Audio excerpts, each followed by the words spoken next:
ఎప్పుడు స్నోరింగ్ చూసినా vitamin D చూస్తామండి. ఎందుకు అంటే విటమిన్ డి తక్కువ ఉన్నా కూడా స్లీప్ ఇష్యూస్ వస్తాయండి. కానీ విటమిన్ డి తప్పు తీసుకున్నా కూడా స్లీప్ ఇష్యూస్ వస్తాయి. ఎస్పెషల్లీ ఎలాగా విటమిన్ డి నైట్ టైం తీసుకుంటే అప్పుడు మెలటోనిన్ అనే హార్మోన్ మనకి బాడీ సెక్రెట్ చేస్తదండి, స్లీప్ హార్మోన్. విటమిన్ డి అనేది నైట్ టైం తీసుకుంటే అది మెలటోనిన్ ని సప్రెస్ చేసేస్తది. ఈ యొక్క స్నోరింగ్ లో ఏమవుతుంది, ఆల్రెడీ సప్రెస్ అయిపోతుంది మెలటోనిన్ నిద్ర లేక.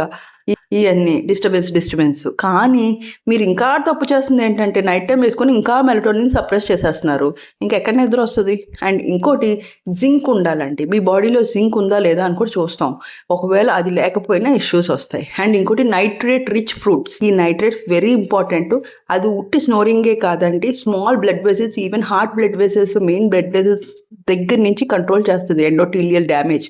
అంటే రేపు పొద్దున్న స్నోరింగ్ వల్ల హార్ట్ అటాక్స్ ఇవన్నీ రాకుండా ప్రివెంట్ చేస్తూ అండర్లైన్ మెయిన్ సెల్యులర్ లెవెల్ నుంచి కంట్రోల్ చేస్తుంది.